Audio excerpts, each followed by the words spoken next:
Okay, I think. Hold on.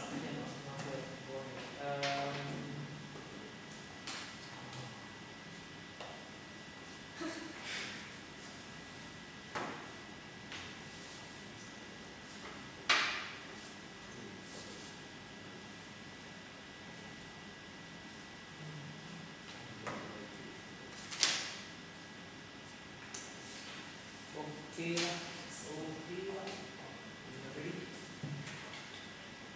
Mr. Speaker, what the opposition has bring up is that democracy is not magical cure. It contradicts with what we are preaching, and most importantly, they say that democracy will eventually come, which at first I would like to rebut it.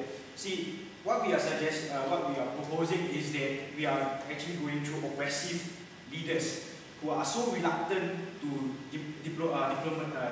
democracy because it will actually lead up to transparency, which while they are so corrupt that they have actually embezzled so much national funds that they do not want all these to be leaked out. So how will that democracy eventually come when their leaders are so unwilling to bring about change? And the primary reason is that because they are so corrupted, they have embezzled so much funds that they do not want anyone outside to know that they have done such a thing. So that democracy may eventually come. What they have actually said is that they have brought up a case where it is China, where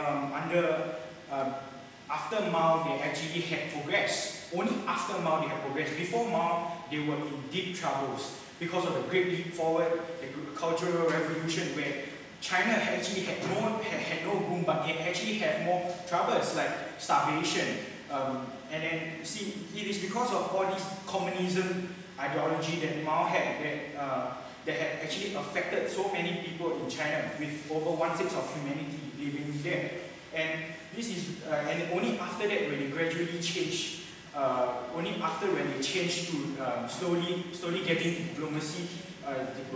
democracy, so that they actually opened up under liberalization with the help of the Western power. And I would like to bring up the point that under today's circumstances, if not the first world Western power who have so much power, who else will actually help these third world countries being oppressed by the government while they want change, they want to improve their lives. I bring up the example of Poland, where they actually changed from communism to democracy, where they actually stabilized the entire economy through policies. We actually destroyed the hyperinflation, and actually it brought better lives to the people. So, yes, sir. And that happened internally. There was no external force that was enacting that. There were United States help. You see, there were these people from the United States who actually helped all these people, and it was all this diplomacy who helped them. It is the diplomacy within them, and it is help from diplomacy powers from first world countries. No man. And I also would like to bring up the point of Myanmar, where people are actually voicing out the concerns that all over the government rule that they are currently having. And so we actually, the people want to have a better life. The people are not accustomed. The people are not accustomed to the lives. They are not willingly nomad. They are actually being forced to do so, and actually the Western power have the power to do it. And so they have this moral right to help them. They should be helping them. And then, yes, ma'am. You see that if you implement sanctions on Myanmar, who's really in such an economic, a bad economic state, it's going to be doing them more harm. Like we say, there's this short-term cost, which is all these costs that they need to bring up, all these small costs which will eventually lead to great benefits over long run. No man.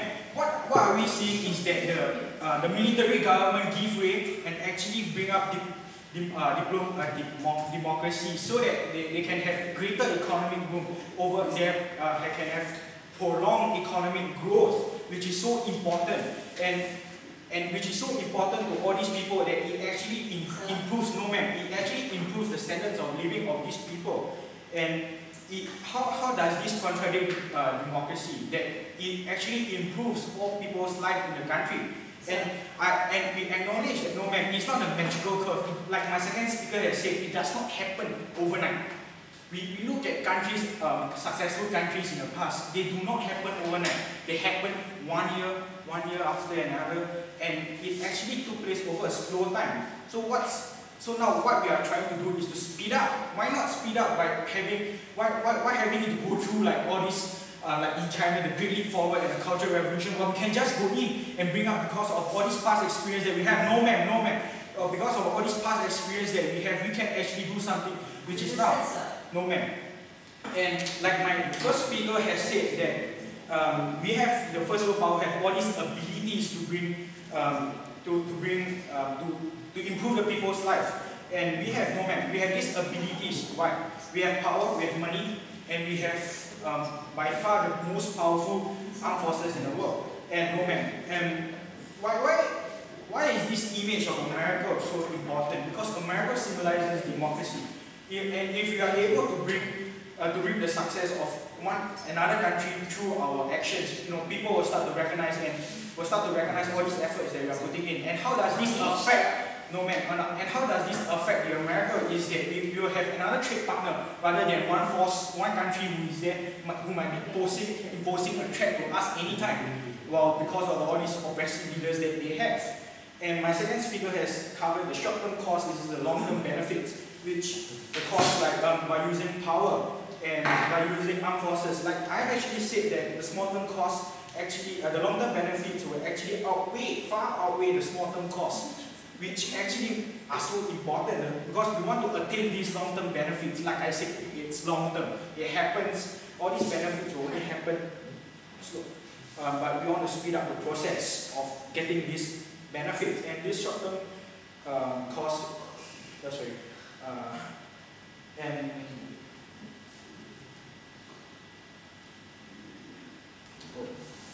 I think, yeah, and because of all these long-term benefits that democracy has to bring, and we actually, and because of all these long-term benefits which democracy have to offer, and that is why this motion should. Thank you. Yeah.